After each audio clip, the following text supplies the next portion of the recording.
Pues nada, Perfecto. buenas tardes. Buenas tardes, buenos días y muchas gracias por unirse hoy a este webinar organizado por el Global Women's Hub.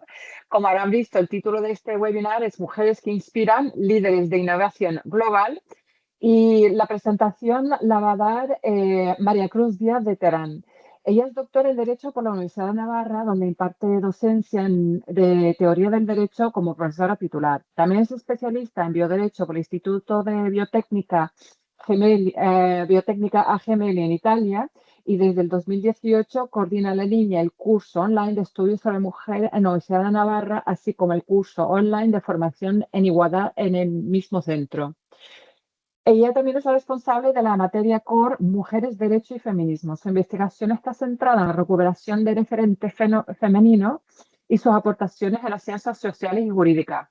Es autora del libro Mujeres, Derecho, pioneras en España y en Estados Unidos, publicado en 2021, y es firma habitual de la iniciativa Mujeres por Derecho, la de Legal Today Arranzandi. Es autora de más de una treintena de artículos y varias monografías y profesora de visitante en Estados Unidos y diversos países de Latinoamérica. Dirige las colecciones Ernestina Champursin y la colección Mujeres, ambas de la editorial EUNSA, y es la presidenta del Observatorio de Igualdad y Conciliación de la Universidad de Navarra.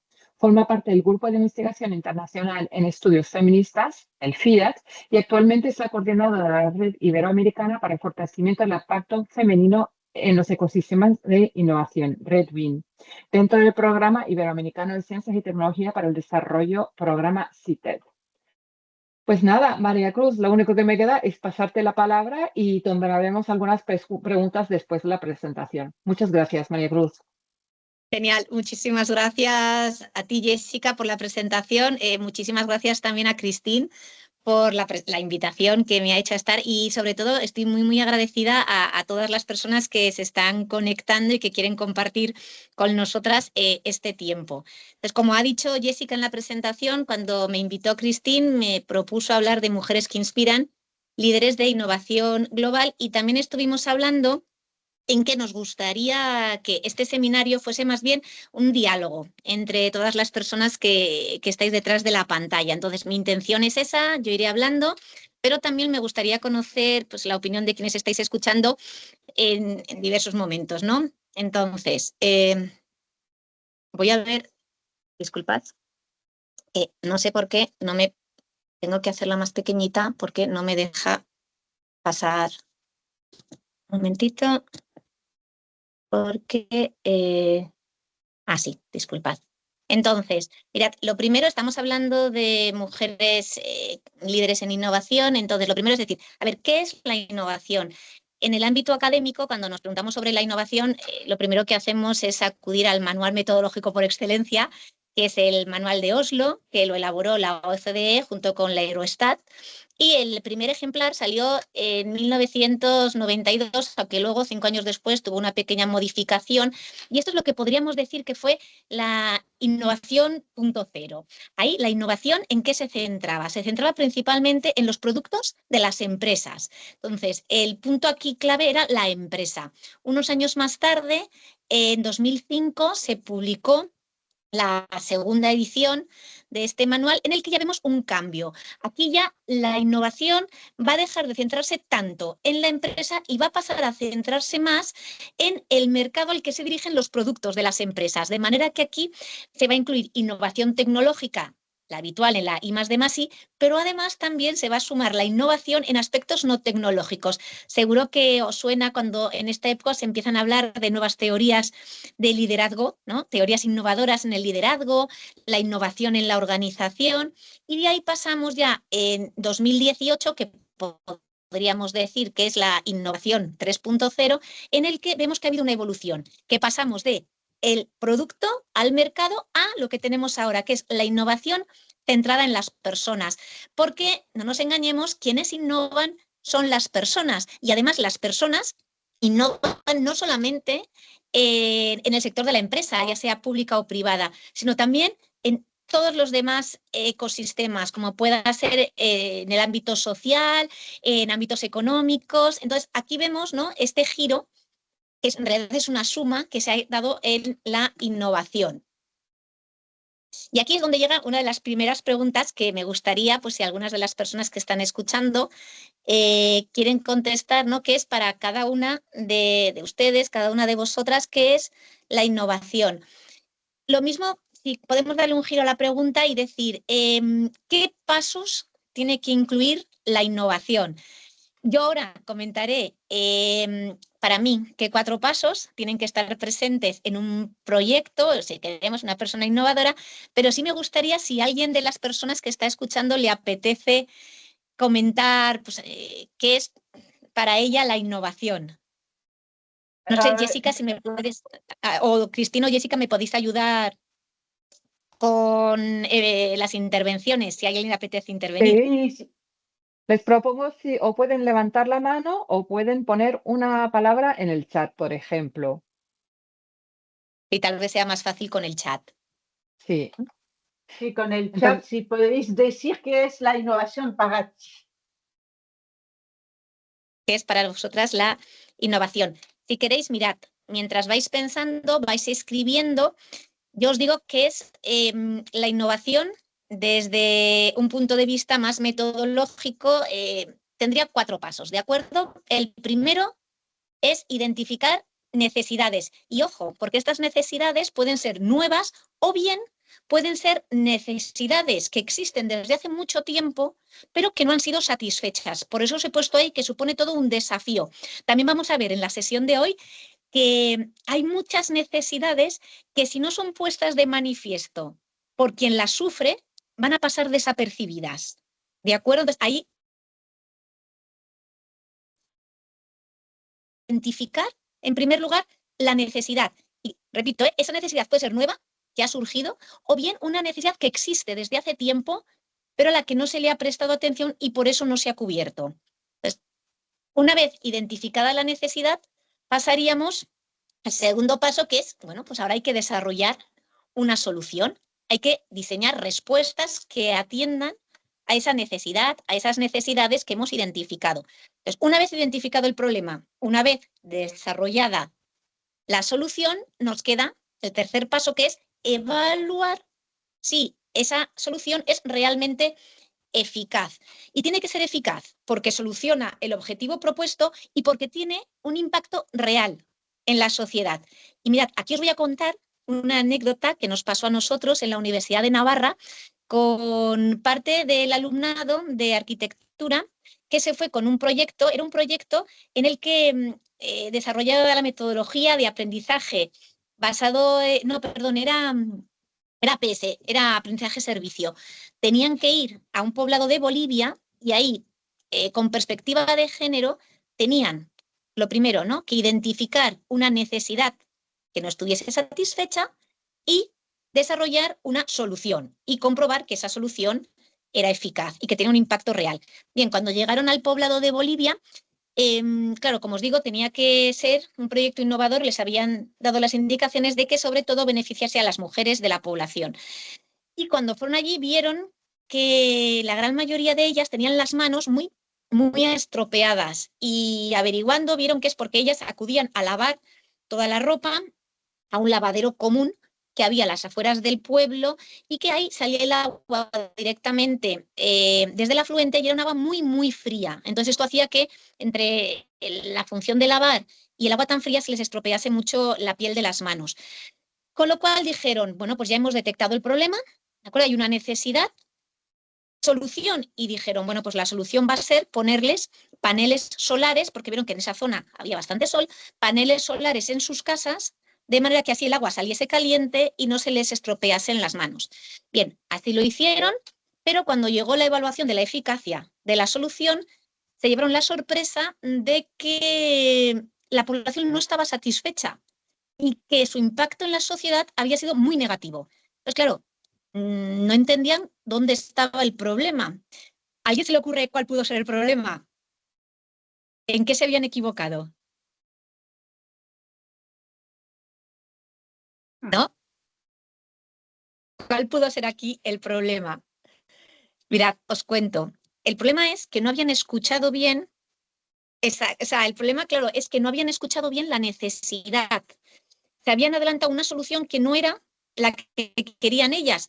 Porque para estas mujeres, por eso hay que conocer la realidad a la que queremos aplicar una solución. Para estas mujeres, el ir todos los días y encontrarse entre ellas en el lavadero comunitario era su momento de encuentro, su momento en el que se contaban ellas cómo les iba el día, qué problemas tenían, en el que se desahogaban entre ellas.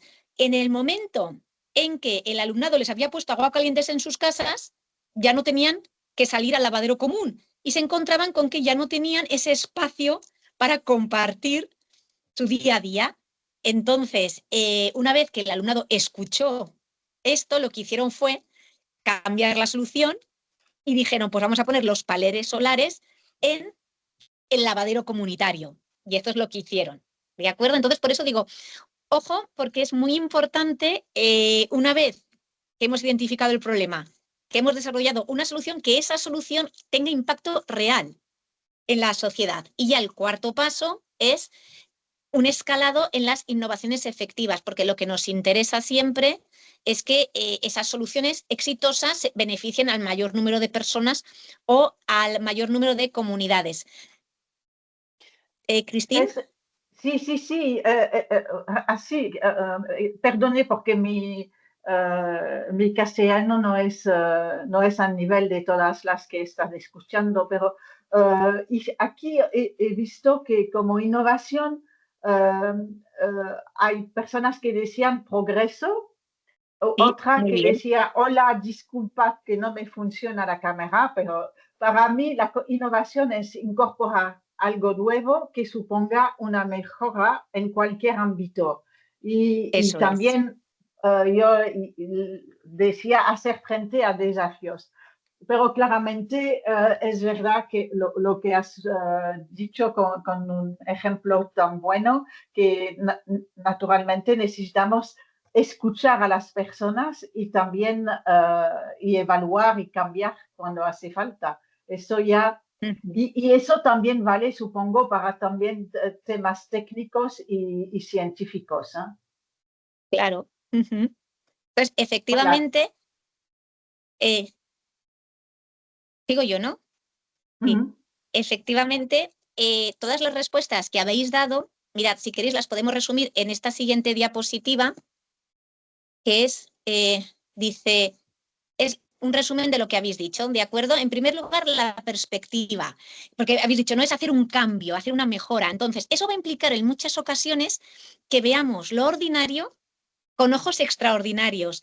Pensad, por ejemplo, en la persona que inventó el post-it. El post-it es ver lo ordinario con ojos extraordinarios, porque es ver un trozo de papel con un poquito de adhesivo que se puede pegar y nos soluciona mucho la vida.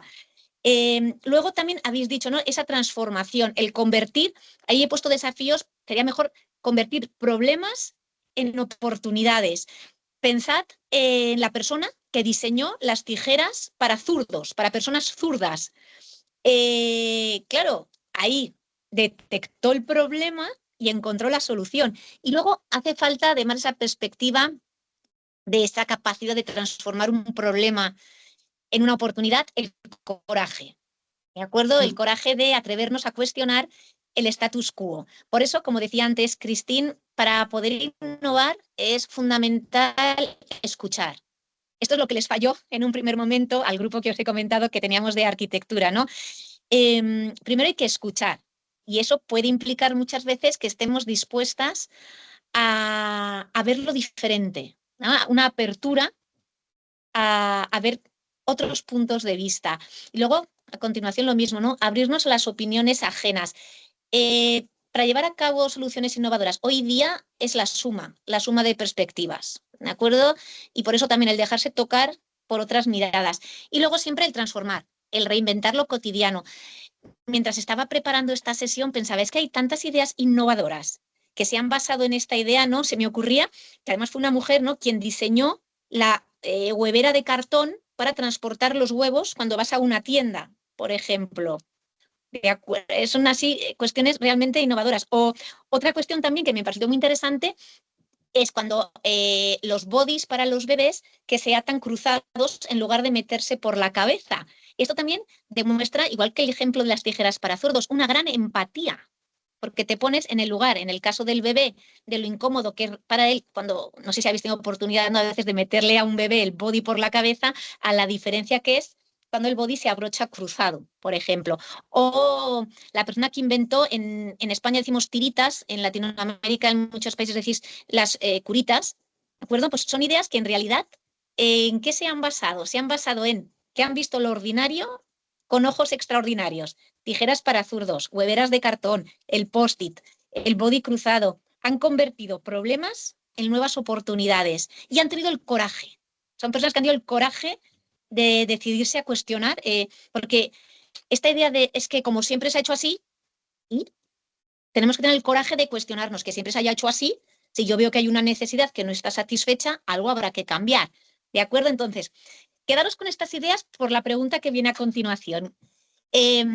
Fundamental, escuchar, que nos abramos a opiniones ajenas y que tengamos esas ganas de reinventar lo cotidiano. Porque ahora lo que querría preguntaros es, ¿qué mujeres del pasado consideráis innovadoras? Voy a, lo que os he comentado antes, ¿no? Pensad en mujeres, cuando hablo del pasado, puede ser tanto pasado remoto como pasado reciente. ¿Vale? Entonces, mujeres, pensad en alguna mujer que haya visto lo ordinario con ojos extraordinarios, que haya convertido un problema en una oportunidad y que haya tenido el valor, el coraje de cuestionar el status quo para llegar a una solución mejor. ¿Se os ocurre? Yo os voy a decir dos. Una, un antecedente remoto, otro, un antecedente más contemporáneo, pero no sé, daros un poquito de tiempo en pensar, porque aquí sí que me interesa mucho escucharos, como ha dicho Jessica en la presentación, coordino un grupo de investigación con personas que me estáis escuchando hoy y entonces lo que nos dedicamos también, entre otras cosas, es a recuperar estos referentes femeninos. Por eso, no sé si hay alguien que quiera intervenir. Yo, si te parece, Jessica, lo que voy a hacer es voy a comentar mis dos referentes y así, bueno, si a las personas les da tiempo a escribir en el chat, pues fenomenal. Sí, pero a ver si hay gente que vamos a dejarles un minuto para que o levanten, a ver, o pueden levantar la mano o pueden escribir algo en el chat. Eso es. Pues mientras van, les vamos a dar unos minutitos.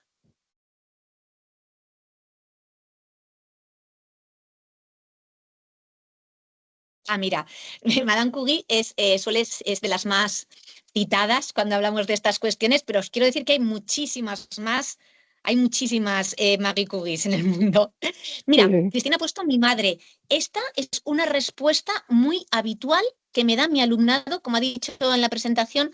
Imparto desde hace años una asignatura en la universidad transversal, una asignatura core, que es las mujeres en la sociedad contemporánea, y cuando hago esta pregunta es impresionante el porcentaje de alumnado que me contesta mi madre o mi abuela. Entonces, qué interesante también recuperar esta microhistoria. Esta microhistoria. Sí, No sé. porque mi madre Dime, es un líder y nos ha educado a ser líderes. Y eso es innovadora porque es una persona que tiene ya 90 y más años. Y entonces en su tiempo, cuando nos ha educado con una visión grande. Pues mirad, mientras vais pensando, yo os voy a decir, en primer lugar, María la Judía, que a lo mejor os suena, el grabado es reciente, pero ella no tenemos muy claro cuándo vivió, sí que se la suele situar entre el siglo I, siglo III, después de Cristo. Entonces, María la Judía fue la primera alquimista, no la primera alquimista mujer, sino la primera alquimista de la historia. Se dedicó sobre todo a la ciencia práctica, fueron sus descubrimientos en el tema destilando, cuestiones químicas fue muy importante, y a ella, por ejemplo, es a quien le debemos el baño María, que se usa mucho, ¿no?, en la cocina, el baño María, y también a ella le debemos el negro María. Entonces yo creo que Sí, a veces no sabemos dónde viene el baño María. Bueno, pues viene de esta María.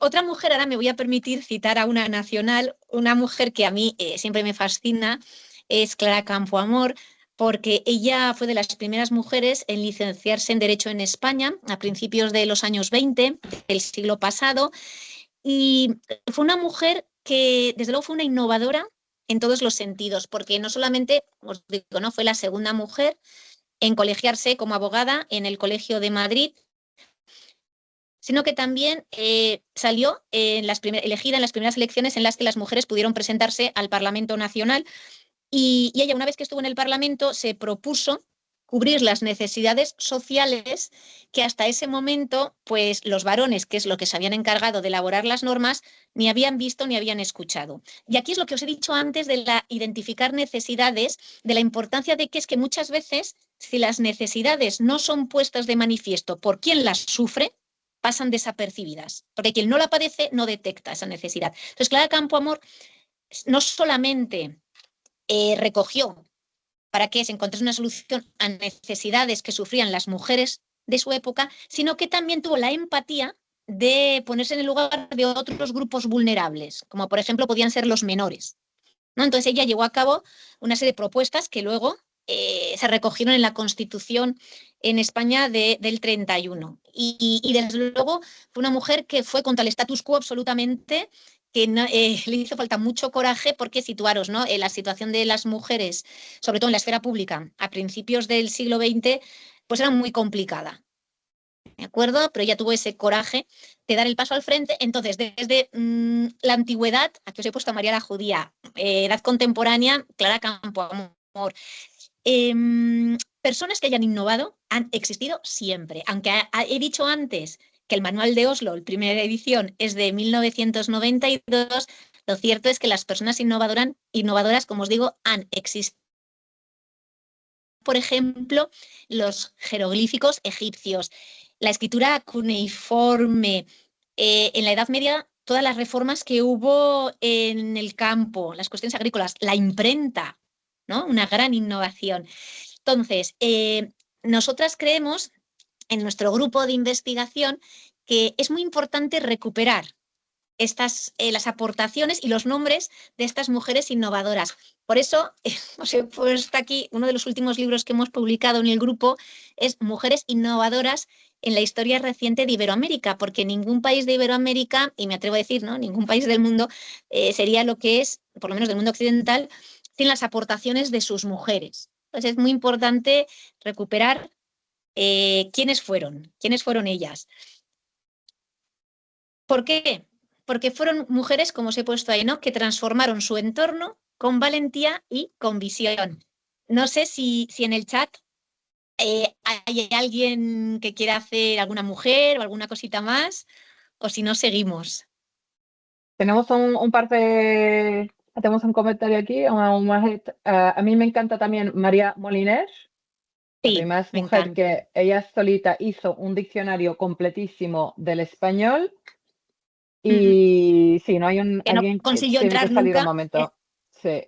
Vale. De María Moliner, que no consiguió entrar en la Real Academia de la Lengua.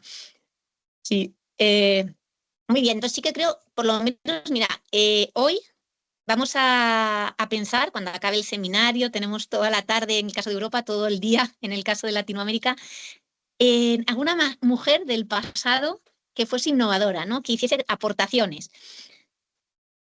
Pero aquí es donde llega otra pregunta que querría haceros, que es, ¿por qué las contribuciones de las mujeres son menos visibles? Y aquí me podríais decir, Maiku, hay un presupuesto en tu pregunta, y es que estás dando por hecho que las aportaciones de las mujeres son menos visibles, y a lo mejor esto no es real. Entonces yo os voy a decir, es verdad que aquí ya he tomado postura con esta pregunta, pero es que realmente creo que hay datos objetivos suficientes que corroboran que las aportaciones de las mujeres, las contribuciones, son menos visibles. Os voy a poner aquí simplemente un ejemplo, ¿de acuerdo? Mirad, vamos a pensar en los premios Nobel, la entrega de los premios Nobel. Existen desde 1901 Y bueno, pues hasta el día de hoy la Fundación Nobel sigue entregando esos premios de reconocimiento por la labor desempeñada en distintas áreas, ¿no? En la paz, en la literatura, en la medicina, química, física y economía. Pues fijaos un poco en quiénes se llevan los premios Nobel. 905 hombres frente a 65 mujeres. Vale, podríais decirme, Maiku, pero es que esto puede estar relacionado con que las mujeres entraron más tarde en los estudios superiores, ¿no? Entraron más tarde a la universidad. Bueno, pues ni teniendo en cuenta este dato se justifican estos resultados, porque las mujeres en el mundo occidental entraron a la universidad a finales del 18, ya a principios del siglo XX, pero 120 años después la presencia de mujeres en las universidades está absolutamente normalizada, con lo cual estas cifras no se justifican. Pero es que incluso pensad en ámbitos en los que tradicionalmente, luego si queréis hablaremos de esto, ¿no? Pero ámbitos en los que tradicionalmente se han asociado más a las mujeres, como pueda ser la paz y la literatura, nos encontramos que ni siquiera hay, porque en el Premio Nobel de la Paz, 92 hombres y 19 mujeres, literatura, 103 hombres, 17 mujeres han ganado el premio Nobel, ¿no? Fijaos en química o en física o en la economía, ¿no? La diferencia es bastante llamativa.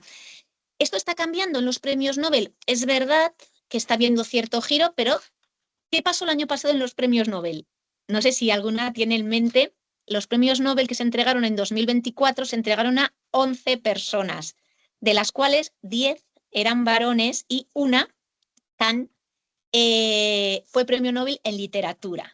¿De acuerdo? Entonces yo cuando pongo esta diapositiva en clase con mi alumnado les digo, vamos a hacer una prueba. Piensen en su clase, en su aula. ¿Cuántos hombres, cuántas mujeres hay en el aula? Y, por ejemplo, ¿no? En el caso de Derecho, la presencia femenina está absolutamente normalizada, tenemos en torno a un 51%, 49%, muy normalizada la presencia entre los porcentajes de que dentro de cada aula tenemos aproximadamente 50% hombres, 50% mujeres. Si nos atenemos a los porcentajes de los premios Nobel, nos salen que el 97% de los mejores son varones, frente al un escaso, no llega a 7%, que son las mujeres. Entonces yo les digo, ¿en su aula pasa esto? ¿En su clase el 97% de los mejores expedientes son los hombres y solamente el 93% y solamente no llega a 7% de los mejores expedientes de las personas que tienen mejores habilidades son las mujeres? Entonces, la gente, desde luego yo llevo ya 25 años como docente universitaria y esos no son los porcentajes que yo recojo en el aula. No recojo que el 93% de los mejores sean siempre los hombres y que un escaso 6,5, 6,6 de las mejores sean las mujeres. Con lo cual, esta es una idea que querría lanzar y que me encantaría que la pudiésemos compartir. Yo cada vez lo que más repito, que a las mujeres no nos falta talento, nos falta reconocimiento de este talento, ¿vale? No nos falta talento. El talento está. Por eso, en la primera se he puesto un asterisco, ¿no? Porque sus contribuciones son menos visibles. He puesto un asterisco en visibles porque visibles son muy visibles porque las vemos. Es más, tenemos grandes mejoras en nuestro día a día gracias a sus aportaciones, gracias a sus contribuciones. Más que menos visibles, yo diría, y es lo que viene a continuación, silencio. Nuestras aportaciones no se nos atribuyen. Entonces, lo que voy a poner a continuación son 4 razones que desde mi punto de vista no justifican, pero pueden, digamos, argumentar por qué nuestras aportaciones son menos visibles. Voy a poner 4 razones, pero me gustaría que mientras voy hablando pensaseis si estáis de acuerdo, si no estáis de acuerdo, si creéis que faltan más razones de por qué esta falta de ya os digo, no de visibilidad, porque están ahí, sería esta falta de silencio. Entonces, para mí, la primera razón, como os digo, es el silencio, es decir, que no es que eso está a lo mejor mal expresado, o sea, nuestras contribuciones están ahí. Lo que se ignora es que las ha hecho una mujer. Y esto a lo largo de la historia, lo sabéis, nos ha pasado en muchas ocasiones, Os voy a poner algunos ejemplos. Pues mirad, desde, no sé si, claro, aquí los títulos de las películas se traducen de manera distinta. En España hemos traducido la película de Los Intocables de Elliot Ness, ¿no? Que es cuando Kevin Costner, que representa a Elliot Ness, detiene a Al Capone, el mafioso de Chicago. Entonces siempre hemos tenido esta idea de Elliot Ness cuando en realidad se pudo capturar a Al Capone por Mabel Wynbrand, que era la ayudante del fiscal, que fue quien se dio cuenta de la evasión de impuestos que estaba llevando a cabo Al Capone. Luego, pensemos a un ejemplo que a mí me parece especialmente hiriente, es el de Lisa Meitner. No sé si os suena, pero Lisa Meitner, esto lo digo porque como muchas veces hablamos de Madame Curie, pues tenemos que saber que Lisa Meitner fue nominada 48 veces al premio Nobel.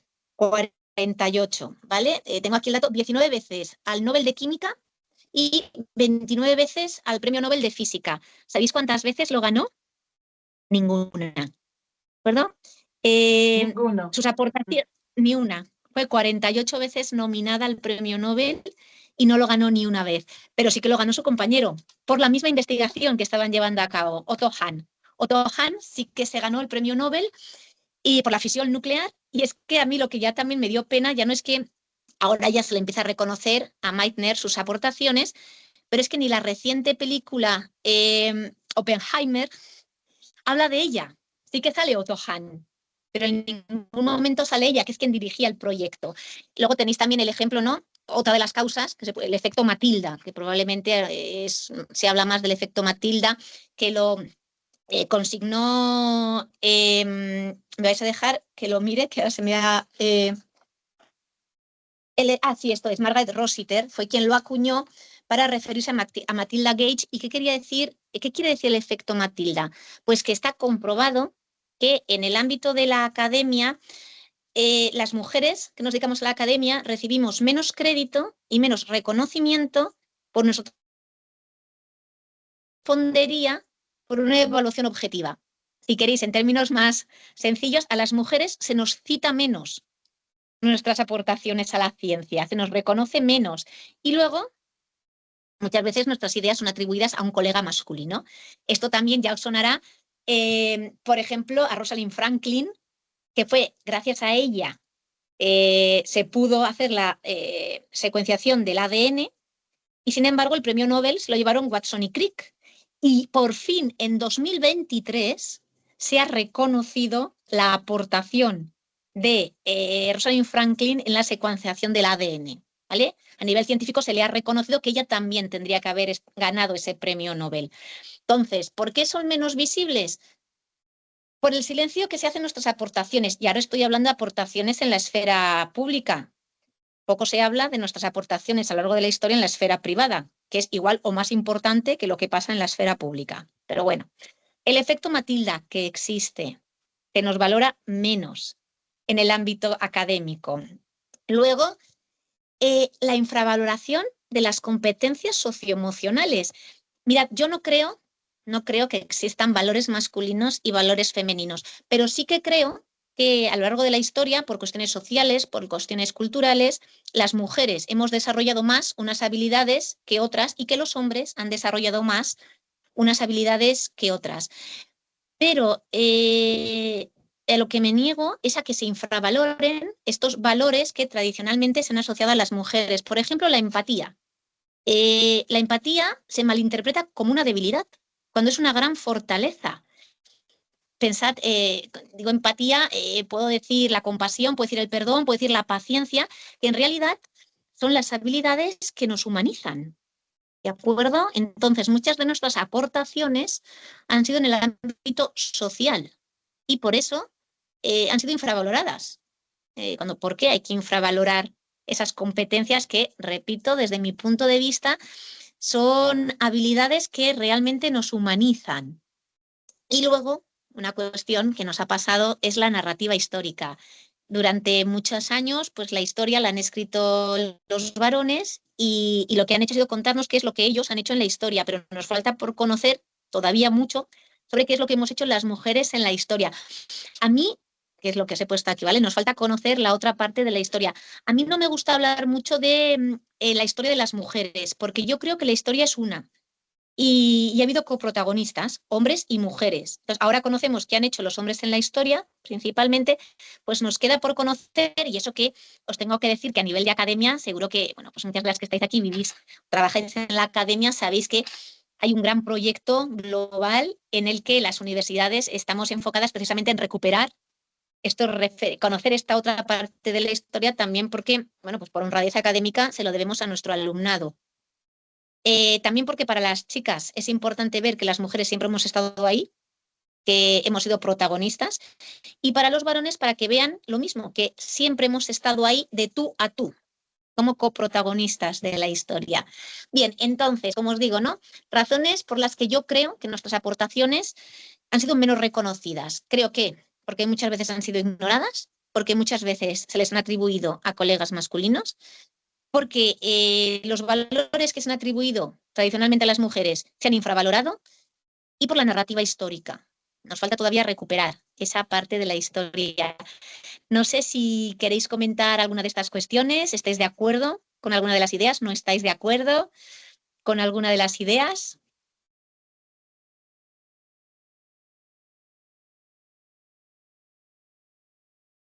Dime, Cristín. Cristín, Sí, sí, sí. Mira, sí, estoy de acuerdo contigo, pero me parece que el narrativo histórico, contemporáneo, no histórico, contemporáneo, es decir, que ya las mujeres son visibles ahora, ya tienen la agenda Gender Equality bien hecho, y entonces no es necesario que hagamos todo lo que nos has dicho, que recuperamos todavía más de lo pasado. ¿Qué piensas de eso? Porque ahora ya vemos que ciertos hombres quieren hacernos volver al pasado. A ver, o sea, tendría casi un seminario entero para debatir esta cuestión que me has planteado. O sea, hay una agenda de igualdad. Aquí hay que diferenciar mucho en los países en los que estamos hablando, porque la situación de las mujeres y también en la narrativa histórica es muy distinta de un país a otro. Y también pensad, ¿no? Incluso, pues eso, del mundo occidental al mundo oriental, incluso dentro de un mismo país. Incluso nosotras, Cristina, en la Unión Europea, dentro de los países de la Unión es muy distinta y en Latinoamérica, pues también, ¿no? La realidad es muy diversa. Entonces, no puedo dar una respuesta generalizada. Sí que creo que hay una igualdad de jure en el sentido de que las normas dentro de la Unión Europea lo tenemos garantizado el principio de igualdad, pero otra cosa es la igualdad de facto. Si realmente en el día a día esto se está cumpliendo. Y yo creo que sin negar todo lo que se ha avanzado, que se ha avanzado muchísimo, quedan cosas por hacer. Todavía quedan algunas tareas pendientes. Yo creo que sigue faltando el reconocimiento del talento femenino. Sí que lo creo. O sea, el ejemplo, el ámbito que yo me muevo, que es el jurídico en España, en los puestos de libre designación en la judicatura, para ser jueces o fiscales, el acceso es por prueba objetiva. Y ahí hay un 70% de mujeres, pero en los puestos de libre designación de, por ejemplo, presidencia de tribunales, hay mayoría de varones. Entonces, Sí, esto me porque lleva es a pensar, ¿no? político. Ya dices, ¿cómo es posible que en la prueba objetiva sea el más? Y luego en los puestos de decisión, pues todavía no acaben de llegar, ¿no? Entonces, eso me supone que creo que hay que trabajar más. El tema de la corresponsabilidad, no me gusta la conciliación, aparte que por lo menos en Europa la palabra conciliación ya la hemos desterrado, no a favor de corresponsabilidad, porque la conciliación tenía que asociarse siempre a las mujeres, éramos las que teníamos que conciliar. Sí. Pues sin querer desmerecer la buena voluntad que tuvo en su momento las medidas de conciliación, es mejor hablar de corresponsabilidad, que es ese reparto responsable de roles, no solamente en la pareja, sino también tienen que implicarse las empresas públicas y privadas, ¿no? Tienen que ver los beneficios de tener el personal en plantilla disfrute de una vida familiar, disfrute de una vida laboral para el bien también de la empresa. Entonces, yo creo que se está trabajando muchísimo y llevamos además desde que se empezó con estas líneas de investigación de recuperar las aportaciones femeninas, pues hombre, hemos avanzado mucho, pero todavía queda camino por hacer. Mira, esto me lleva a una cosa que te lo agradezco porque, mira, dos cosas. No nos falta talento a las mujeres, sino reconocimiento de este talento. ¿Y por qué creo que es muy importante que se reconozca este talento? Porque lo que se reconoce se valora y si se valora no se maltrata. Sí, Vamos a ponerlo en sentido claramente. negativo. Lo que no se reconoce, vamos a ponerlo en personas, a quien no se le reconoce, a quien no se le valora, se le maltrata. Y de ahí hay muchas consecuencias de maltrato. Hay muchos tipos de maltrato que surgen de que Esto, ¿eh? siempre no se le ha reconocido, no se le ha valorado. Entonces, también creo que por eso, ya en mi ámbito universitario, no es tan importante la formación en igualdad y el reconocimiento desde las primeras etapas educativas. ¿De acuerdo? Pero bueno, luego si queréis hablamos de esto. Sí. Pero creo que estas dos sí que me gustaría por lo menos, ¿no?, que también pensásemos un poquito sobre ellas, que a las mujeres no nos falta talento, o sea, desde la antigüedad, os acordáis que he puesto María la judía, pero bueno, mucho antes también hay otras. A lo largo de la historia siempre hemos aportado mucho. Lo que nos falta, creo, todavía a día de hoy, sin, repito, desmerecer lo que se ha avanzado, pero nos falta reconocimiento de ese talento. Y luego otra cosa que os voy a decir, luego lo repetiré, es que la humanidad no puede permitirse perder la mitad del talento. O sea, no nos podemos permitir perder el talento de la mitad de la humanidad. Ojo, tampoco nos podemos permitir perder la mitad del talento masculino, ni en la esfera privada ni en la esfera pública, pero tampoco nos podemos permitir perder la aportación del talento femenino. Ahora, hablando de talento femenino, me gustaría que hablásemos un poco de por qué creo que es importante. Mirad, os he puesto en la imagen a Jacinda Ardern, no sé si os acordáis de ella, fue la primera ministra de Nueva Zelanda hasta 2023, que dejó el cargo. Entonces, a mí bueno, pues como todas las personas, somos humanos, tenemos nuestras luces y nuestras sombras, pero sí que de su liderazgo político hay cosas que me gustaría comentar hoy. Mirad, lo primero, vamos a hablar. Os he puesto ahí importancia del talento femenino y no del liderazgo femenino. ¿Por qué? Porque llevo ya unos años y sé que hay gente que me está escuchando, que se dedica, es coach, yo me dedico al ámbito universitario, pero sí que es verdad que en los años de investigación, hablando de talento femenino, de liderazgo femenino, me llamó la atención varias cosas. La primera es que las personas que hablamos español, las hispanohablantes, usamos la palabra en inglés, o sea, líder. Líder viene de inglés, pero es que en Italia también y en Alemania también. Y esto me iba a pensar, ¿no? ¿Por qué empleamos la palabra, el término inglés? Porque fijaos, líder en español es caudillo. En italiano líder es duce y en alemán es Führer. Entonces, la palabra líder tiene que ir siempre acompañada de un calificativo. O es un buen liderazgo o es un mal liderazgo. Pero el liderazgo en sí, a día de hoy, puede tener connotaciones negativas. Por eso hay que decir, ¿no? Liderazgo, yo siempre creo que hay que hablar de un buen liderazgo. Porque alguien puede ser un líder y no llevar a la sociedad a su mejor momento. Por eso a mí me gusta más hablar de talento, porque el talento, las connotaciones que tiene, y al diccionario de la Real Academia, para hablar de la lengua española, por lo menos en español, talento, todas sus acepciones son positivas. Entonces, cuando hablo de liderazgo, a mí me gusta hablar del buen liderazgo, siempre acompañarle, y si no, hablar del talento femenino. Entonces, hablando de un buen liderazgo, yo creo que, como os he dicho antes, para mí la empatía, y lo decía también Jacinda Ardern, no sé si os acordáis de su gestión durante el COVID-19, el tema de la empatía, ¿no? Y sí que creo que es indispensable para liderar bien. Y eso implica algo que ya hemos mencionado desde los inicios, que es la escucha activa, ¿no? Escuchar a las personas que tenemos. Si queremos ser buenas líderes, es muy importante que escuchemos. Luego, una buena líder creo que sabe actuar en las situaciones de crisis, es decir, es quien asume las responsabilidades del equipo y es quien responde por los errores del equipo. Y es quien acompaña al equipo. Es decir, si alguien de mi equipo hace algo mal, en público yo asumo la responsabilidad, porque yo soy la encargada de coordinar bien a ese equipo. Otra cosa es que yo en privado a la persona que no lo ha hecho bien le diga por qué no lo ha hecho bien y cómo tiene que mejorar. Pero si soy el líder del equipo, públicamente tengo que asumir las responsabilidades. Y luego, un buen liderazgo, y esto me gusta, pues, el buen líder, la buena líder es la que sabe decir hasta aquí. Ya no puedo seguir liderando este equipo de la mejor manera posible. Jacinda Ardern así lo confirmó, ¿no? Ella dijo, no puedo continuar con la labor que Nueva Zelanda se merece porque no me veo con la fuerza suficiente para hacer el mejor trabajo que mi país se merece. Entonces también eso requiere una humildad y una honradez, ¿no? Creo que un buen liderazgo sabe decir hasta aquí. Y luego esta frase, estas dos últimas son de Jacinda Ardern, que esto nos llevaría otra vez al tema de la corresponsabilidad, ¿no? Y esto es una cosa que mi alumnado me insiste muchísimo, es a las mujeres, ¿no? A las chicas de clase les preocupa mucho la maternidad, ¿no? Entonces creo que es importante que transmitamos la idea de que se puede ser madre, se puede ser mamá, se puede ser mujer y se puede ser una gran líder. Es posible. ¿De qué va a depender? De la cuestión de la corresponsabilidad, ¿de acuerdo? De ese reparto responsable de roles.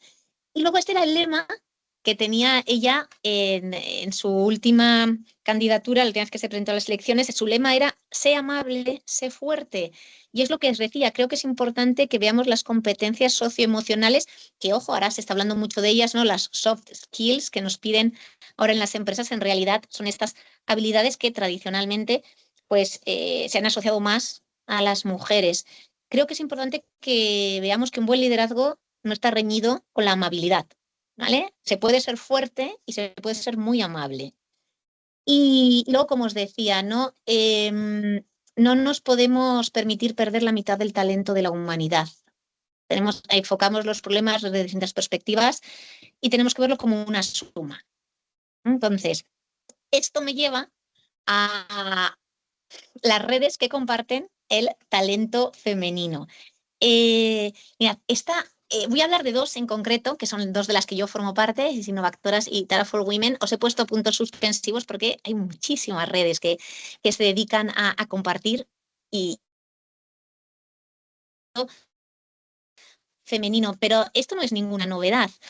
Si nos vamos a la historia, seguro que más de una se acuerda de la historia de Lisístrata, escrita en el siglo V a.C. por Aristófanes. Entonces, en esta obra, todas las mujeres de la polis se ponen de acuerdo para hacer una huelga de sexo con sus maridos porque están hartas de que sus maridos estén siempre en guerra con la otra polis.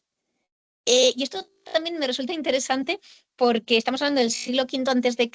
y ya se ve esa vinculación que ha habido, por lo menos en la historia, entre las mujeres y la paz. ¿De acuerdo? Entonces, ya vemos en el siglo V a.C. esa unión de mujeres para lograr un fin común que es un fin bueno para la sociedad, ¿no? En este caso era la paz. Pero nos encontramos en el siglo I, por ejemplo, con Hortensia, que Hortensia fue una romana, una matrona, que habló, representó a muchas matronas porque se oponían a la subida de impuestos del triunvirato que les había puesto. Y ganó el juicio, Hortensia, hablando el nombre de todas, que se dice que eran más de 3.000 matronas. Con lo cual, que ahora se habla de sororidad, ¿no? Esta solidaridad entre mujeres ha existido desde siempre.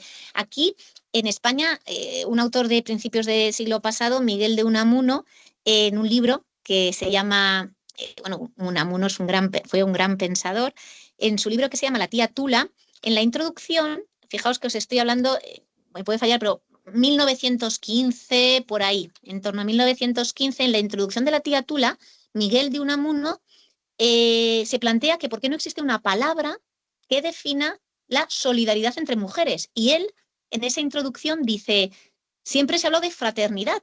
Y dice Miguel de Unamuno, pero fraternidad viene de frater, hermano, y hace referencia a las relaciones de compañerismo, de hermandad entre hombres. Y él dice, ¿por qué no existe una palabra para hablar de las relaciones de amistad entre mujeres cuando siempre han existido? Y él propone en la introducción de La tía Tula la palabra sororidad, para hablar de estas relaciones, ¿no? Y pensad, las relaciones que hemos tenido las mujeres entre amigas, entre nietas y abuelas, madres e hijas. Hay un libro contemporáneo, aquí en España está descatalogado, es interesante, que lo escribió pues quien fuera profesora de Derecho Laboral en la Universidad de Valencia, también fue ministra en España, falleció antes de tiempo por un cáncer. Entonces, Carmen Albors escribió varios libros, uno de ellos se llamaba Malas, y ella tenía la teoría en ese libro de que ese rumor de que las mujeres entre nosotras somos lo peor, nos enfrentamos, competimos, decía Carmen Albors, que ella creía que ese rumor lo habían lanzado los hombres porque les daba miedo de lo que podíamos llegar a hacer las mujeres cuando nos juntábamos de bueno, ¿de acuerdo? Bueno, en cualquier caso, como vemos, estas redes de mujeres han existido desde siempre. Ahí os he puesto la portada de otro libro que escribimos también en conjunto con el grupo de investigación en Mujeres en Iberoamérica, redes de ayer y de hoy. Y entonces hoy os voy a presentar dos asociaciones en las que nos dedicamos precisamente a fomentar el talento femenino, ¿no? El primero es Innovactoras. Entonces, Innovactoras, como tenéis ahí, os he puesto en la pantalla el logo. Lleva ya 12 años funcionando. Es una plataforma online que lo que busca es localizar en cada sitio del norte y del sur, es decir, intenta ser lo más amplia posible, referentes femeninos que se ofrezcan para ayudar, para hacer mentoring a otras mujeres, ¿no? Delia, que está aquí escuchando, también forma parte de la red de Innovactoras, por ejemplo. Entonces, lo que se hace es proponerse y decir, bueno, pues yo, en mi caso, por ejemplo, ¿no? Pues yo soy Maricruz Díaz de Terán, vivo en Pamplona, estas son mis habilidades y si alguien necesita ayuda cerca de esta zona, pues puede contar conmigo.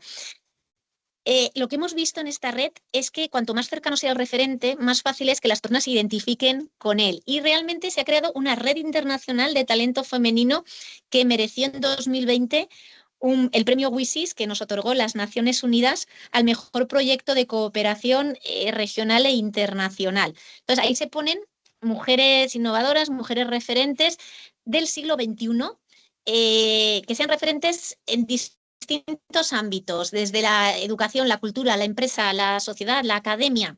Entonces lo que se busca es esto, ¿no? Historias reales, se inspire a las personas que tenemos alrededor.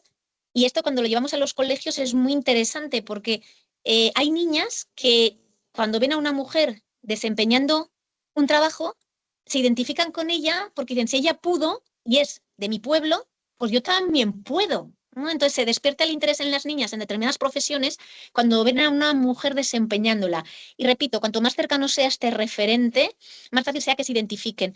Pero también para los chicos en clase estamos viendo que está aportando muchas cosas buenas esta iniciativa, porque ellos ven a mujeres desempeñando unos puestos a los que a lo mejor ellos no se habían planteado que las mujeres lo hacían y que además aportan mucho en su pueblo, aportan mucho en su país. Entonces, es una manera de reconocer también este talento. Y luego entre las propias innovadoras se crean redes de, pues yo tengo que lanzar este producto, me ayudas a entrar en tu país o me ayudas a... Todo es altruista, ¿vale?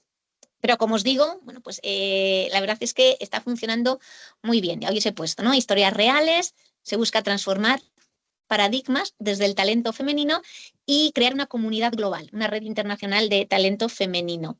Y luego, otra, en este caso una fundación, la Fundación Tara for Women, lo que hacemos en esta fundación es apoyar el emprendimiento social femenino. ¿Cómo? Pues en el caso de Tara, lo que hacemos es las personas que formamos parte de Tara de manera altruista también desarrollamos programas, áreas de actuación, proyectos sostenibles, como os he puesto. Luego, si alguien quiere la presentación, se la puedo pasar porque ahí tenéis los enlaces tanto para Tara como para Innovactoras. Y entonces lo que buscamos es promover una educación y el desarrollo de habilidades en las mujeres para que tengan oportunidades necesarias para prosperar. Por ejemplo, ¿no? Pues hay alguien, a mí el último que me ha tocado es una chica francesa que vive en Panamá, que es artista y tenía un proyecto artístico muy bonito, pero necesitaba asesoramiento en cuestiones legales y en cuestiones de difusión. Entonces, como aquí tenemos una editorial y bueno, conocemos también un poco el tema del marketing, le ayudamos en el asesoramiento, en el diseño de desarrollo de su proyecto. Entonces aportamos eso, herramientas, recursos, apoyos, educación, horticultura, les ayudamos con gestión. También en Tara se dan becas para estos proyectos y digamos que la fortaleza de Tara no es el apoyo de mentoras y de mentores que participamos de manera voluntaria. Y vamos, sé que muchas personas de las que estáis escuchando también hacéis labores de mentoría y estoy seguro de que coincidís conmigo en lo satisfactorio que es llevar a cabo, bueno, pues estas tareas. Ahora os voy a poner... Sí, María Cruz, sí, porque ha habido sí. alguien que ha puesto en el chat, nos ha Sí. inscrito, excelente iniciativa. De mi parte puedo compartir mi reciente experiencia como mentora de un grupo de chicas en el ámbito tecnológico para la creación de aplicaciones que ayudan a resolver problemas en la sociedad. Eso nos viene como comentario de Jenny Riveros. Ah, qué bueno, pues sí, Jenny, ya nos ponemos en contacto luego. Me escribes, ahí en la presentación está mi correo electrónico y bueno, me podéis contactar o si no por LinkedIn, que también Cristín ha puesto mi dirección. Elizabeth López, sí, también Elizabeth López Raceto, que dice, excelente, me encantaría poder contribuir de alguna forma desde Perú. Qué bueno, pues en Perú hay muchas innovactoras en Perú. De hecho, hay un par que han ganado el premio Innovactoras. O sea, que me encanta escuchar eso desde Perú. Tenemos en Chiclayo y en Lima. Tenemos Innovactoras, o sea, que fenomenal. Y entonces, esto nos lleva al tema de, podéis decir, ¿no? Maiku, ¿tú cómo llevas a cabo esta labor de mentoría? Esto es mi experiencia. Y estoy segura de que podéis aportar mucho más otras personas de las que estáis ahí detrás escuchando. Pero mi coaching ha sido fundamentalmente en el ámbito universitario. Ahora, pues con Tara, he abierto nuevos mundos con el mundo del arte, de proyectos artísticos. Pero bueno, en mi caso, creo que es muy interesante y podemos aportar mucho a la hora de hacer coaching con el acompañamiento para ayudar a esa persona, como tenéis ahí, ¿no?, a descubrir su potencial oculto. Yo les digo, vamos a lograr sacar tu mejor versión, ¿no? Entonces creo que esa es nuestra función, ayudarles a descubrir ese potencial. ¿Para qué? Para que logren liderar desde los valores. Siempre soy, ¿no? Es importante si queremos contribuir a una mejor sociedad en valores, ¿no? Porque la idea es que si somos coach, si somos mentoras, que tengamos una influencia en nuestras mentees con sentido, una influencia con una finalidad positiva, que aporte. Por lo que os digo, ¿no? Tenemos que ayudar a crear valor. Y eso sí, muy importante, creo, que ayudar a que la persona saque su mejor versión, es decir, que sea ella misma, no se trata de imitar a nadie. O sea, no es quiero que seas como yo, porque a mí, no. Creo que también aquí la generosidad de la persona que hace mentoría es el saber cuándo se tiene que separar porque tiene que lucir y sacar lo que lleva dentro la mentí, ¿no? Y ayudar a que sea ella misma, porque a lo mejor lo que me funciona a mí no le funciona a otra persona. Por eso repetimos esa idea de el acompañamiento y la escucha. Os voy a poner ya, y voy a ir acabando, ¿qué hace una mentora? Sí, María Cruz, justo antes de pasar tenemos a Lorena Saavedra que ha levantado la mano. Ah, perfecto, genial. No sé si tenía una pregunta. Hola. ¿Se escucha? Sí. Sí, se escucha. Ah, qué bueno. Gracias, Cristín, por la invitación. Gracias a todas por estar y por esta charla tan entretenida. Yo también estoy a disposición. Yo trabajo en minería. Me encantaría tener unas mentes pequeñas porque yo comencé de muy abajo, muy abajo. Me costó una infinidad entrar a trabajar. Tengo 2 hijas. La he criado muy bien, entonces tengo una experiencia bastante grata con respecto a la maternidad y la minería. Trabajo por turno. Ahora justamente voy al trabajo. Entonces, me gustaría, porque es un camino difícil, pero es bonito. Es bonito cuando a uno le gusta lo que hace. Así que si necesitan de mi apoyo, también muy dispuesta a apoyar. Genial. Muy bien. Muy bien, Elizabeth, Jenny, Lorena, os pondré también en contacto con el Hub, porque podemos ayudarles desde el Hub y también con Meiku, que puede ayudaros también desde la universidad. Qué bueno. Muchas gracias. Muchísimas gracias a ti. Y ahora ya, mirad, esto ya sea, antes de acabar, ¿qué hace? Aquí he puesto una mentora, no he puesto una buena mentora porque esto es lo que hago yo. ¿De acuerdo? Entonces, ¿qué hace una mentora? O sea, creo que es importante, sería un resumen de lo que estoy diciendo, ¿no? Hay que ayudar a que la mentí sea ella misma, lo que os he comentado antes, ¿no? Hay que ayudar a que brille con luz propia, ayudarle a sacar todo lo que lleva dentro. Por eso es importante acompañarla en su crecimiento, ¿no? Acompañarla a alcanzar su mejor versión. Y siempre, siempre, siempre, si algo he aprendido es que la gente quiere que la escuches. No, la gente lo que quiere no es tanto que le aconsejes, cuanto que la escuches. Y a través de la escucha se puede orientar, ¿no? Pero pienso que más que dar consejos, por eso lo he puesto, el primer paso es estar atenta a la escucha y aprender tanto como enseñar. O sea, yo con Tara y con el asesoramiento que llevo haciendo en la Universidad de Navarra, he aprendido muchísimo. Creo que no podría agradecer todo lo que me han enseñado los alumnos y las alumnas en las sesiones de mentoring.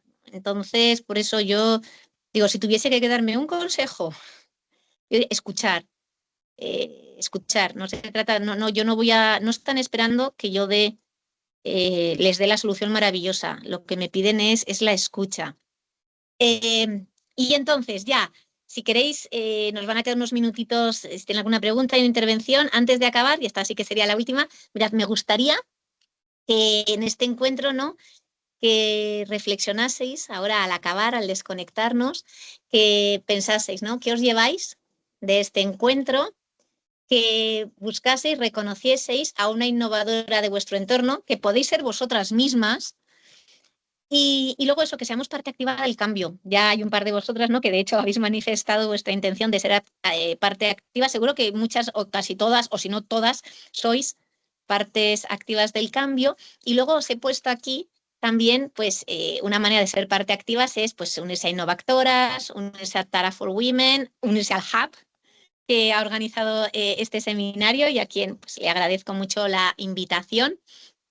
Y bueno, en definitiva, pues querría daros las gracias por vuestra escucha y no sé si queréis participar, si tenéis algún comentario, me gustaría, ¿no? Pues eso, si queréis ser coaching, si sois coach y queréis compartir vuestra experiencia, cualquier sugerencia, algo que no os haya gustado, lo que queráis.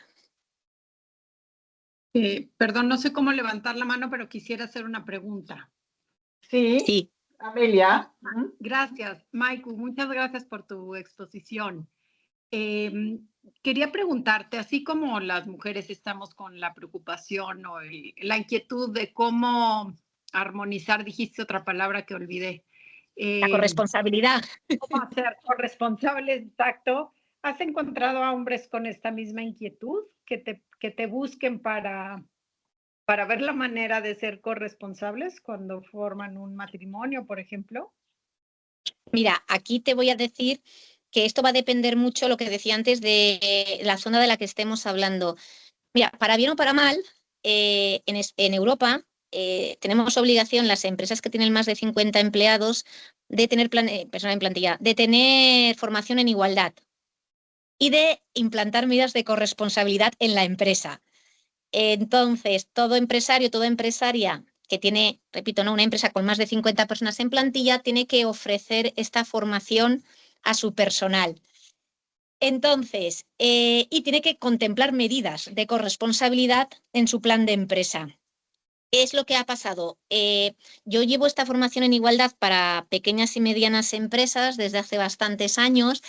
Al principio lo pedían, mira, sobre todo a mí me lo han pedido centros educativos. En un primer momento, centros educativos que querían primero formar a su profesorado, a los profesores y a las profesoras, para que ellos pudiesen transmitir bien a su alumnado. Pero luego, poco a poco, repito, creo que es verdad que siempre ha habido empresas que lo pedían porque querían, pero creo que la obligación legal ha incentivado esta solicitud por parte de los hombres. ¿Resultados? Pues mira, yo entre el alumnado de los cursos de formación en igualdad para empresas me encuentro varones muy interesados y varones que están ahí porque tienen que cumplir con la norma. Pero sí que es verdad que la empresa corresponsable atrae más el talento. Eso sí que lo hemos comprobado. Porque toda persona quiere trabajar en una empresa que le facilite una vida familiar. ¿De acuerdo? Y les comentaba antes, cuando nos hemos conectado un poquito antes, Jessica, Cristina y yo, les estaba comentando que aquí en España es obligatorio que cuando tienes un bebé, los dos progenitores tengan que cogerse la baja por nacimiento. Y las primeras 6 semanas es obligatorio que la compartan. ¿Vale? Tienen que cogerla a la vez, esas primeras 6 semanas. Y luego, a partir de la 7ª semana, hasta la 16 de cada uno, se la reparten como quieren. No tienen por qué coincidir, ¿vale? Y mira, yo la experiencia que estoy teniendo, llevamos ya unos años con esta medida implantada en España, al principio despertó susceptibilidades, porque había gente que decía, bueno, ¿y el papá aquí qué tiene que hacer? Pues el papá tiene que hacer mucho, como es asumir su paternidad. Y luego, a ver, lo interesante de esta medida ha sido que ahora las empresas les tiene que dar igual contratar a un hombre que a una mujer, porque la baja por nacimiento es igual para un hombre que para una mujer. Pero luego, muchas mujeres les ha costado, algunas, el tener que ceder esa parte del cuidado al hombre, pero es que, claro, en las 6 primeras semanas, sí, la madre está con lactancia materna. ¿Qué es lo que hace el hombre? Pues le permite que descanse a la madre cuando no hay lactancia materna, ¿vale? Entonces eso también es bueno para la pareja, porque se reparten los momentos de descanso, los momentos de estar con el bebé, y para los hombres que a veces puede ser más trabajoso establecer el vínculo con el bebé, este cuidado desde las primeras etapas, ellos están diciendo que les está ayudando a vivir esa paternidad y a desarrollar un vínculo con el hijo que hombres que habían tenido a lo mejor unos hijos en etapas en las que la legislación no obligaba a esta baja, pues no han tenido ese vínculo con su hijo o les ha costado más tiempo alcanzarlo. Entonces se está viendo como una medida beneficiosa. Y luego, de todas maneras, la ley va a decir una cosa, pero esto siempre va a ser un tema de educación. O sea, la ley tiene que ser el último escalón. El último escalón. Es un tema que se comienza. Si el tema de la corresponsabilidad lo empezamos a ver en la universidad, llegamos tarde. Dime. Oui, mais porque aquí tengo también a Alfonsina que quiere decir algo. Sí. Gracias. Alfonsina. Sí, ¿sí me pueden escuchar? Sí. Sí, bueno, un placer. Mi nombre es Alfonsina. Yo trabajo aquí en la misión permanente de la República Dominicana ante las Naciones Unidas. Y el tema de los cuidados, yo llevo el tema de los derechos humanos y sobre todo ahora en la sesión del Consejo que tendrá lugar en junio, hay una serie de temas sobre todo con el tema de los cuidados, lo que es licencia de paternidad. Como bien decía Maricruz, yo lamento, me uní muy tarde por labores, pero hay un tema que es que este modelo de la licencia por paternidad, que sobre todo los países nórdicos lo tienen muy bien afianzados, que dan 1 año y medio tanto al padre como a la madre, son casi el modelo a seguir, porque realmente hablamos mucho, sobre todo aquí en Naciones Unidas, de la CEDAW y las recomendaciones de que las mujeres debemos de tener más participación política y social. Sin embargo, el hecho de ser madres muchas veces nos impide poder asumir los roles porque la legislación no ampara este tema de que los padres también tengan la obligatoriedad de cuidar a los niños. Entonces nosotros venimos entrando en lo que se llama una concurrencia desleal, porque inmediatamente que una mujer está en el momento de ser madre y además de eso no hay una legislación que ampare que el padre tenga la obligación de también. En los países nórdicos no se habla de madre y padre, sino de los progenitores, o sea, puede ser ambas madres o padres. Pues entonces las mujeres estamos en que tomar 90 días es poco competitivo, sobre todo en las empresas privadas, frente a un hombre. Entonces, yo sí creo, Maricruz, que la legislación es primordial porque es una obligatoriedad. Es que las empresas, al ver que un hombre y una mujer de la misma edad y en el mismo momento de que debe obligatoriamente tomar estos días, porque en Suecia, por ejemplo, es 1 año y medio y lo toman o juntos o por separado, pero obligatoriamente el padre lo tiene que tomar. Y eso hace que la mujer, tanto el hombre y la mujer, tengan la misma responsabilidad frente a los cuidados del hogar. Entonces, yo las invito también aquí en el Consejo de Derechos Humanos, unas resoluciones que hablan de los cuidados, de la poca remuneración, o sea, de que son la mayoría somos las mujeres, no solamente de los hijos, sino también de los padres, y no son pagos. Entonces las mujeres estamos haciendo ahora el trabajo tanto masculino, estamos siendo profesionales, pero también nos encargamos de los cuidados del hogar y de la familia. Entonces yo pienso que debe de ser un poco más progresista. Como les digo, esta posición es personal, no es la posición oficial de mi país. Lo digo en un tema como estamos de discusión. Lamento no haberme podido unir antes a la discusión porque tenía mucho deseo de verdad de hablar de este tema, sobre todo de cómo las mujeres profesionales podemos asumir todos los roles, porque no es solamente ser profesionales, también poder ser madres, y cómo las empresas privadas deberían de incentivar y los gobiernos a que podamos participar políticamente, social y laboralmente sin dejar de lado el rol de ser madre o de ser cuidadoras y de apoyarnos en ese sentido. Entonces, nada, ojalá algún día poder brindarle todo lo que son las recomendaciones 40 de la CEDAW, las resoluciones del Consejo de Derechos Humanos que pueden servir como punto de partida y de referencia para continuar las discusiones. Un placer enorme y ojalá poder seguir participando en estas discusiones. Y lamento haberme unido tan tarde. Tenía mucho deseo, pero las responsabilidades profesionales no me dejan. Un placer y gracias por darme la palabra. Muchísimas gracias, Alfonsina.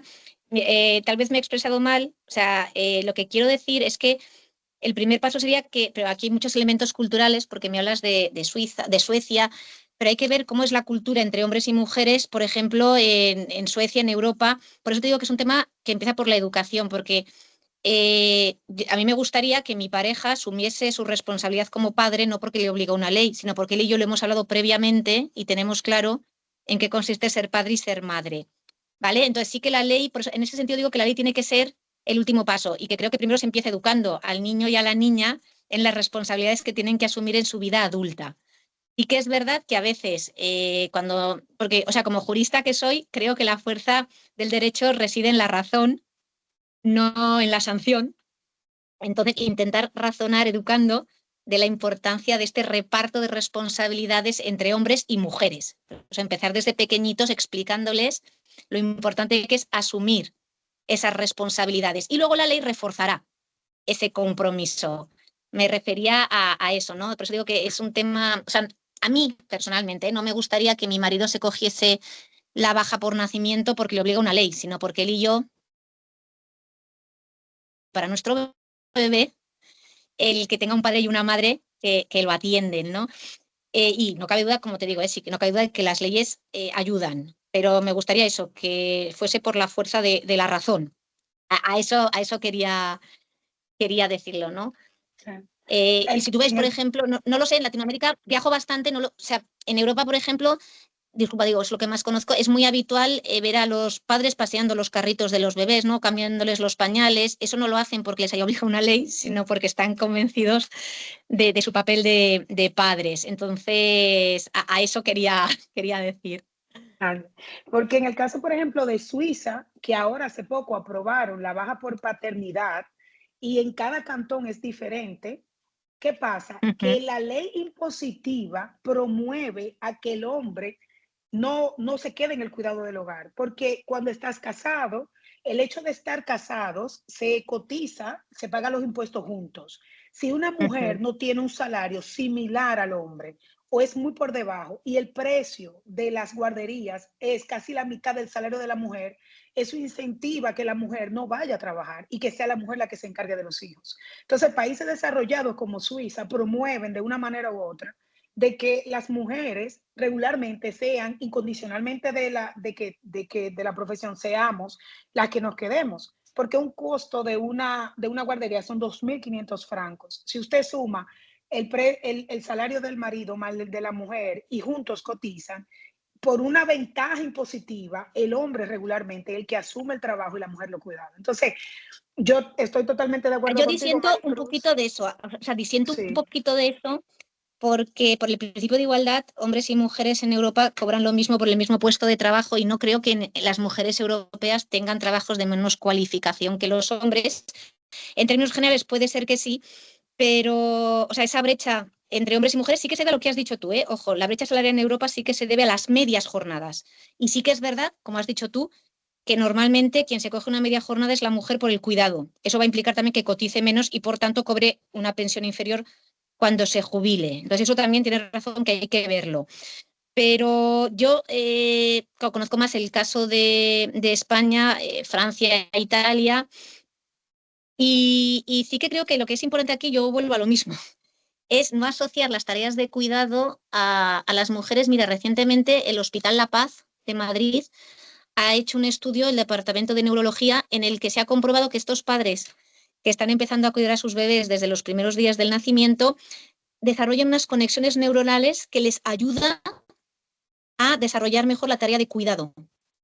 Entonces también hay que demostrarles a ellos lo beneficioso que es. Pero a mí me gusta eso, no tanto con leyes, que también, pero más con educación, razón. Y sí que es verdad, a ver, es indudable, como has dicho tú, Alfonsina, totalmente de acuerdo que las tareas de cuidado se asocian a las mujeres. Eso es indudable, ¿no? También el cuidado, ya, como has dicho tú, no solamente hijos menores al cargo, sino también las personas mayores. Por eso creo que es muy importante hacer hincapié en la necesidad de la formación en igualdad. O sea, yo creo que es importante recalcar. Ahora, también te doy la razón aquí, que el hecho de que esa formación en igualdad sea obligatoria por ley en España, es verdad que está contribuyendo, está ayudando. Pero aquí también tienes la contrapartida de que hay gente que precisamente porque es obligatoria no se la cree. No quiere hacer esta formación o la hace con desgana. Esto nos vamos a encontrar. Pero bueno, tampoco quiero alargarme más porque sé que estamos sobre el tiempo. Nada, claro. Sorry. Y aquí las pensiones es tanto así que la pensión se divide. Si el hombre solamente tuvo pensión, se divide de manera igualitaria con la mujer.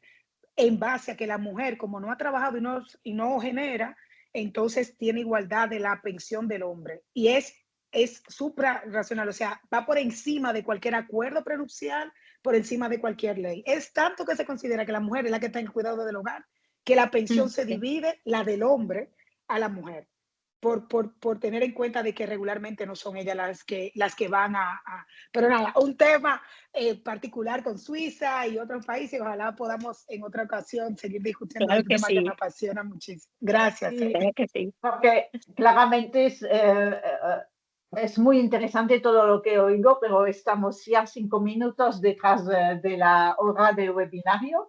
Y entonces, Meiku, gracias mil por todo lo que has hecho y nos has confortado en la idea de que tenemos que ir adelante en la innovación, siendo muy reconocida por nuestra tarea tanto en el hogar como fuera.